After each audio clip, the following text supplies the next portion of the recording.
Picture a glass of milk. For decades, the industry has drilled one message into your brain. This is the gold standard for calcium. This is the only way to build strong bones. Now look down at your feet. Look at the dusty, jagged-edged plant growing through the cracks of your driveway, the one you pulled out yesterday, the one you poisoned last week. Here is the uncomfortable truth they won't put on a billboard. That nuisance contains more calcium per serving than the milk. It packs more vitamin A than the spinach rotting in your crisping drawer. It is a nutritional powerhouse that puts modern superfoods to shame. Yet we have been trained to hate it. We call it a weed. We call it pigweed. We spend billions of dollars every year on herbicides to wipe it off the face of the earth, only to drive to the supermarket and pay a premium for inferior vegetables wrapped in plastic. This is the great paradox of modern agriculture. We kill the medicine to protect the grass. We destroy the free abundance of nature to buy the expensive illusions of the grocery store. This plant isn't an invader. It is a survivor. It fed the Vikings. It saved farmers during the Great Depression. And it is likely growing in your backyard right now, waiting for you to realize that the enemy you've been fighting is actually the friend you've been starving for. Its name is Chenopodium album. You might know it as lamb's quarters. It didn't die out. It's just been waiting for you to wake up. But to understand why it was erased, we don't look at a lab report. We have to look inside a 2,000-year-old grave. Travel with me to the peat bogs of Denmark.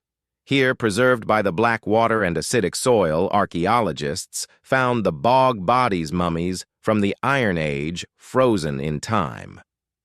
When they performed an autopsy on the famous Tolland man to discover his final meal, they didn't find potatoes, and they certainly didn't find supermarket spinach. They found seeds, thousands of them. The seeds of Chenopodium album. This proves that long before history was written, this plant was the fuel of warriors. It wasn't a garnish, it was a staple. The Vikings carried these seeds on their longships. They understood something modern science is just rediscovering. This plant provides the dense, slow-burning energy needed to survive the brutal cold and conquer rough seas. In Old English history, its value was so undeniable, they gave it a name that still lingers today, Fat Hen.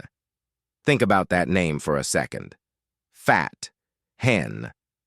Farmers knew that if you fed this plant to your poultry, the chickens would grow fat, healthy, and lay strong eggs.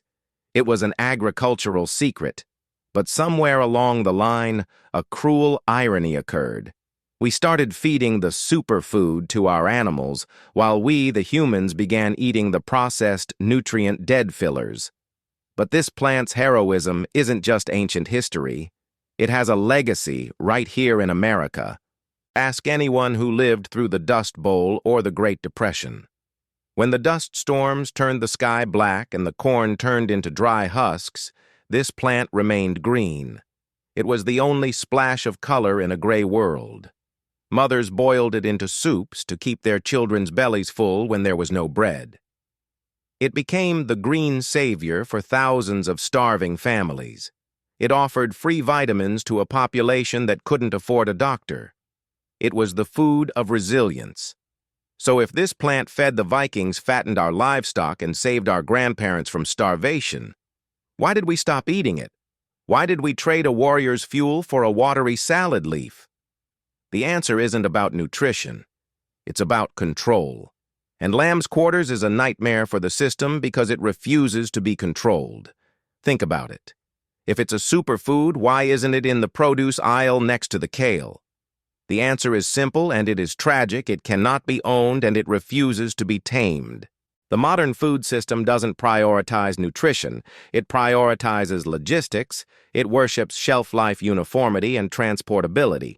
A tomato is bred to have skin like thick leather, so it can survive a 1,000-mile truck ride without bruising.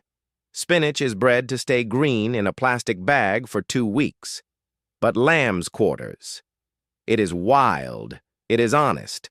Once you pick it, it begins to wilt within hours. It demands to be eaten fresh right from the soil. It doesn't fit into the industrial timeline. It fails the supermarket test not because it lacks value, but because it lacks submission. And it committed an even greater sin in the eyes of big agriculture. It is free. You cannot patent a plant that grows in every crack of the sidewalk. No corporation can sell you the seeds for something that nature gives away by the bucket load. Because they couldn't monetize it, they decided to demonize it. They labeled it a weed, but lamb's quarters fought back. In the vast monocultures of corn and soy, this plant is the rebel. It is one of the few species on Earth that has developed a natural resistance to glyphosate and other heavy herbicides. We tried to poison it into extinction, and instead it just got stronger. This is where the tragedy lies. We looked at a plant that was resilient, abundant, and packed with the very minerals our bodies are starving for, and we declared war on it. We traded wild vitality for convenient cardboard. We traded the nutrient density of the earth for the safety of a barcode. We didn't just lose a vegetable. We lost our connection to the rhythm of nature. We forgot that food is supposed to nourish us, not just sit pretty on a shelf.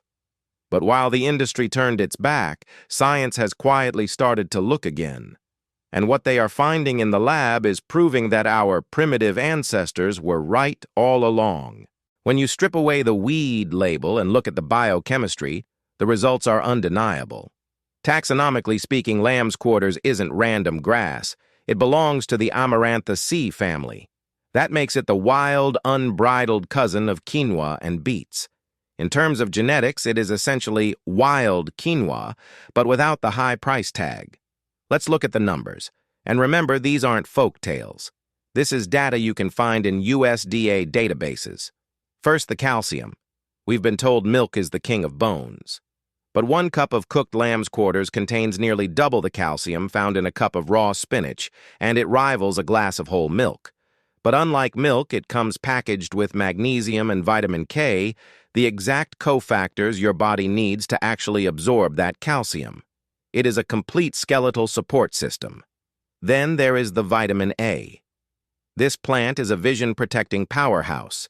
It contains significantly more vitamin A than spinach and kale. It is dense with beta-carotene, lutein, and zeaxanthin compounds that protect your cells from oxidative stress. Why is it so potent? Because of its roots. While commercial spinach has shallow roots designed for irrigation water, lamb's quarters sends a taproot deep into the subsoil. It acts as a dynamic accumulator. It mines minerals from deep within the earth, minerals that depleted topsoil simply doesn't have anymore, and pulls them up into its leaves. It is literally mining gold from the dirt. Now, a note of scientific caution, because we deal in truth here, not hype. Like its cousins, spinach and charred lamb's quarters contains oxalic acid, just like the spinach you put in your smoothie every morning. The only difference, the spinach costs you $5. This one is free. But the solution is ancient and simple heat.